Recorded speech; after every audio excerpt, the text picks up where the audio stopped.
ஓம் ஸ்ரீ வராகி தாயே போற்றி போற்றி. என் அன்பு பிள்ளையே, நீ மனதில் நினைத்து கொண்டிருக்கின்ற விஷயத்தை பற்றி உன்னிடத்தில் ஒரு உண்மையை சொல்வதற்காக உன் வராகி அம்மா நான் வந்திருக்கின்றேன். என் தங்கமே, நான் உன் மனதில் இருப்பதை அப்படியே சொல்லிவிடுகின்றேன். என் மீது நம்பிக்கை இருக்கும் பட்சத்தில் மட்டுமே நீ இதனை கேட்க வேண்டும். நம்பிக்கை இல்லாமல் கேட்கின்ற ஒவ்வொரு வார்த்தைகளுக்குமே உனக்கு எந்த பலனும் கிடைக்கப் போவது இல்லை என்பதை நீ புரிந்து கொண்டால் போதும். என் குழந்தையே, நீ உன் மனதிற்குள் எந்த எண்ணத்தை பற்றி அம்மா இப்பொழுது சொல்ல போகிறாள்? நாம் தான் எப்பொழுதுமே எல்லாவற்றையும் போட்டு குழப்பிக் கொண்டிருக்கின்றோமே.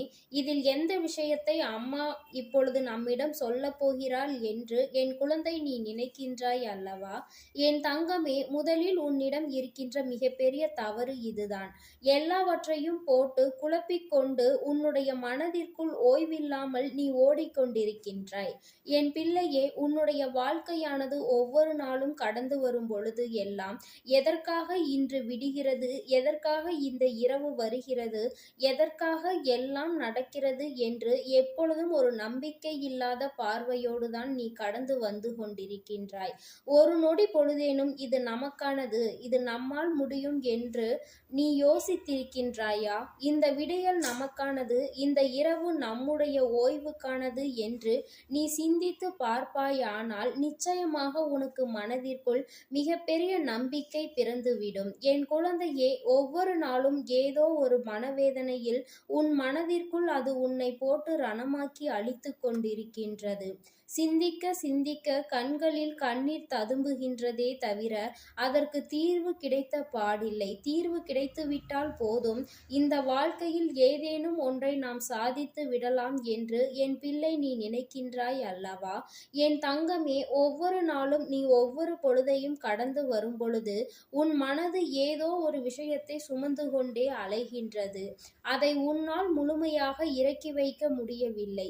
இறக்கி வைக்க நினைத்தாலும் அந்த பிரச்சனை உன்னை விடுவதாக இல்லை. இப்படி பலவிதமான சூழ்நிலைகளை சந்தித்து பல கஷ்டங்களை தாங்கி என் பிள்ளை வேதனையை அடக்க முடியாமல் வாழ்ந்து கொண்டிருக்கின்றாய். ஏதாவது ஒரு வகையில் நமக்கு நல்லது நடந்து விடாதா? நம் வாழ்க்கை நாம் நினைத்தது போல நல்லபடியாக மாறிவிடாதா? யாரேனும் ஒருவர் நமக்கு உதவிக்கரம் நீட்டிவிட மாட்டார்களா?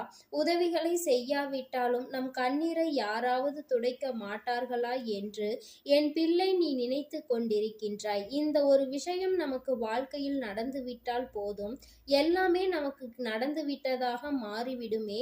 இந்த ஒன்றிற்காக தானே இத்தனை மனப்போராட்டங்கள் நமக்குள் நடந்து கொண்டிருக்கிறது என்று என் பிள்ளை நீ யோசிக்க தொடங்கிவிட்டாய். என் தங்கமே, இப்படி எந்நேரமும் ஏதோ ஒரு எண்ணம் ஓடிக்கொண்டே இருக்கிறது.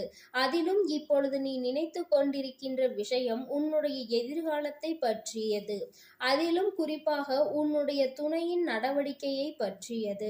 உன்னுடைய துணையின் நடவடிக்கைகள் உனக்கு சிறிதளவு மனக்கசப்பை ஏற்படுத்தி இருக்கின்றது. கருத்து வேறுபாடுகள் அதிகமாக இருக்கிறது. நீ ஒன்று சொல்ல அவர்கள் அதற்கு பதிலை வேறு விதமாக சொல்கின்றார்கள். என் பிள்ளையே, இந்த வாழ்க்கையில் நீ அதனை நம்ப முடியாமல் தவிக்கவும் செய்கின்றாய். நீ சொல்வது நல்லதற்கு தான் என்பது உனக்கு தெளிவாக தெரிகின்றது. அதை அவர்கள் ஏற்றுக்கொள்ளவில்லை என்றவுடன் உன்னுடைய மனது நிச்சயமாக அந்த நேரத்தில் மனது பதைபதைக்கின்றது. நாம் நினைத்தது போல நம் வாழ்க்கையில் நடக்காமல் போய்விடுமோ? நம்முடைய எதிர்காலம் நாம் நினைத்தது போல் அமையாமல் சென்று விடுமோ? யாருக்காக இந்த வாழ்க்கையை வாழ்ந்து கொண்டிருக்கின்றோமோ அவர்களுக்கே இந்த உணர்வுகள் சரியாக புரியவில்லை என்றால் நாம் எதைதான் மனதிற்குள் நிம்மதியாக எடுத்துக்கொள்வது என்று புரியாமல் என் குழந்தை நீ வேதனைப்பட்டு கொண்டிருக்கின்றாய். என் தங்கமே, இந்த உன்னுடைய வேதனையை இன்று உன் அம்மா உனக்கு தெளிவாக்கி கொடுக்கின்றேன். எதை பற்றி வேண்டுமானாலும் சிந்திக்காமல் இருக்க முடியும். ஆனால் உன்னுடைய துணையின் நடவடிக்கைகள் உனக்கு பிரச்சனையை கொடுக்கிறது என்றால் அதை நிச்சயமாக உன்னால் சிந்திக்காமல் இருக்க முடியாது. இது தவறான பாதையில் அல்லவா உன்னை கொண்டு வந்து சேர்த்துவிடும். இது தவறான பார்வையில் அல்லவா சென்று கொண்டிருக்கின்றது. ஆனால் ஏதோ ஒன்று எதிர்காலத்தை நோக்கி நல்லபடியாக பயணிக்க தொடங்கும் பொழுது அதற்கு அவர்களே முட்டுக்கட்டையாக நிற்கிறார்கள் என்று சொல்லும் பொழுது என் குழந்தைக்கு அது வேதனையை ஏற்படுத்துகிறது. அதை நினைத்து நினைத்து இப்படி இவர்களோடு சேர்ந்து நாமும் வாழ்க்கையில் பிழைக்கப் போகிறோம் என்ற எண்ணம் உனக்குள் ஓடிக்கொண்டிருக்கிறது.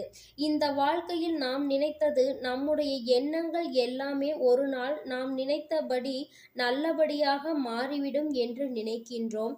ஆனால் இத்தனை பிரச்சனைகளை உருவாக்கி கொடுக்கும் என்று நாம் ஒருபோதும் எதிர்பார்க்கவில்லையே. இந்த எதிர்பார்ப்புகள் என்றுதான் பூர்த்தியாகும் என்று என் பிள்ளை நீ சிந்தித்து கொண்டிருக்கின்றாய். பெரிதாக பொன்னும் பொருளும் அடைய வேண்டும் என்ற எண்ணம் இல்லை. ஆனால் மன நிம்மதி வேண்டும் என்ற எண்ணம் இருக்கிறது. அடுத்தவர்களின் வார்த்தைகள் காயத்தை கொடுக்கும் பொழுதெல்லாம் இந்த வாழ்க்கையை பற்றிய சிந்தனைகள் அதிகமாக இருக்கின்றது. இன்னொருவர் முன்னால் நல்லபடியாக வாழ்ந்து காட்ட வேண்டும் என்ற வைராகியம் நமக்குள் இருக்கும் பொழுது நம்முடைய துணைக்கு மட்டும் ஏன் அது இல்லை என்று என் குழந்தைக்கு மனவேதனையை அது தருகின்றது. எத்தனையோ முயற்சிகளையும் உழைப்பையும் கொடுப்பதற்கு நாம் தயாராக இருக்கும் பொழுது அதை அவர்களால் மிகவும் சாதாரணமாக கூட எடுத்துக்கொள்ள முடியவில்லை என்றுதான் என் பிள்ளை நீ வேதனைப்பட்டு சிந்தித்து கொண்டிருக்கின்றாய். மனமுடைந்து போகின்ற நேரத்தில் இந்த வராகி உன் கண்ணில் பட்டிருக்கின்றேன் அல்லவா? என் தங்கமே, முதலில் உன்னுடைய இந்த வேதனையை நிறுத்து. உன்னுடைய வாழ்க்கையில் நான் நிச்சயமாக உனக்கு நல்லதொரு விஷயத்தை செய்து கொடுக்கிறேன். நான் எப்பொழுதும் உன்னை இந்த சோதனையில் இருந்து இப்படியே வைத்திருப்பேன் என்று நீ நினைத்து வருத்தப்படாதே. உனக்கு இந்த சோதனையில் இருந்து மீண்டு வரக்கூடிய சூழ்நிலை வரத்தான் போகின்றது. என் தங்கமே, உன்னுடைய உணர்வுகளை அவர்கள் புரிந்து கொள்ளக்கூடிய காலகட்டம் வந்து கொண்டிருக்கிறது. எல்லாவற்றிற்கும் ஒரு நல்ல காலம் பிறக்கத்தான் செய்யும். உனக்கும் அதுபோலதான். உனக்கான நல்ல நேரம் பிறக்க தொடங்கிவிட்டது. யாருடைய எண்ணங்களையும் உன்னுடைய வாழ்க்கையில் நீ உறுதியாக்கி விடாதே. அவர்களின் வார்த்தைகள் அடுத்தவர்களின் வாழ்க்கையை கெடுக்க நினைப்பதாக இருக்கும் பொழுது அதற்கு நீ செவிசாய்த்து உன்னுடைய வாழ்க்கையை நீயே அழித்து விடாதே. அம்மா என்றென்றைக்கும் உன்னிடத்தில் சொல்லிக் கொண்டிருக்கின்ற விஷயம் இதுதான். ஏனென்றால் சுற்றி இருப்பவர்கள் பேசுகின்ற வார்த்தைகளை எல்லாம் கவனத்தில் எடுத்துக்கொண்டால் நாளை உன்னுடைய வாழ்க்கைதான் தெருவில் வந்து நிற்கும் என்பதை நீ புரிந்து கொள்ள வேண்டும். உன் வாழ்க்கையை காப்பாற்றிக் கொள்ள நீ எப்பொழுதுமே தயாராக இருக்க வேண்டும். துணையின் நடவடிக்கைகள் மாற்றங்களை கொடுத்தாலும் அவர்களை உன் பக்கம் கொண்டு வர வேண்டிய சூழ்நிலையை நான் உனக்கு உருவாக்கி கொடுக்கின்றேன். நல்லது ஒவ்வொன்றும் உன் வாழ்க்கையில் நிச்சயமாக நடக்கும். நான் அப்பொழுது உன்னுடைய வாழ்க்கையை உன் கைகளில் அழகாக கொடுத்திருப்பேன். என் குழந்தையே, எல்லாவற்றிற்கும் மேலாக இந்த தாயானவள் உனக்கான நல்ல எதிர்காலத்தை உருவாக்கி கொடுப்பேன். யாருடைய வார்த்தைகள், யாருடைய செயல்கள் உனக்கு இன்று இத்தனை வேதனையை கொடுத்ததோ அதுவெல்லாம் உனக்கு சரியாக நடக்கும்படி நல்லபடியாக நான் உன் வாழ்க்கையை மாற்றி அமைப்பேன். இதற்காகவா நாம் இத்தனை சோதனைகளை சந்தித்தோம், இதற்காகவா இத்தனை கஷ்டப்பட்டோம் என்று நிச்சயமாக நினைத்து நீ பார்ப்பாய். என் குழந்தையே, நீ என்னை சரணடைந்திருக்கிறாய். என்னிடத்தில் உன் வாழ்க்கையை ஒப்படைத்து இருக்கின்றாய். அப்படி இருக்கும் பொழுது அதனை சரியாக செய்து கொடுக்க வேண்டியது என்னுடைய பொறுப்பு அல்லவா? என் குழந்தையே, எனக்கான பொறுப்பை நான் எடுத்துக்கொண்டிருக்கிறேன். இப்படி இருக்கும் பொழுது இனி எல்லாவற்றிற்கும் உனக்கு நல்லதை நான் நடத்தி கொடுப்பேன் என்பதை நீ மறந்து விடாதே. நீ எதிர்பார்த்ததை விட உன்னுடைய எதிர்காலம் நல்லபடியாக இருக்கும். உன் எதிர்காலத்தை நினைத்து நீ வருத்தப்படாதே. நான் உனக்கு எல்லாவற்றையும் சரி செய்து கொடுப்பதோடு மட்டுமல்லாமல் உன்னுடைய சூழ்நிலையையும் நான் மாற்றிக் கொடுக்கின்றேன். என்றும் என்னுடைய அன்பில் உனக்கு வாழ்க்கை நல்லபடியாக மாறும். என் அன்பு பிள்ளைக்கு இந்த வராகி அம்மாவினுடைய ஆசீர்வாதங்கள் எப்பொழுதும் முழுமையாக கிடைக்கும். என் தங்கமே, அதனால் நீ எதற்காகவும் கலங்காதே, எதை நினைத்தும் வருந்தாதே. நீ நல்லதையே நினைத்தால் உன் வாழ்வில் எல்லாம் உனக்கு நல்லதாக மட்டுமே நடக்கும். ஓம் ஸ்ரீ வராகி தாயே போற்றி போற்றி. ஓம் ஸ்ரீ வராகி தாயே போற்றி போற்றி. பஞ்சமியின் நாயகியே போற்றி போற்றி. சிம்ம வாகினியே போற்றி போற்றி.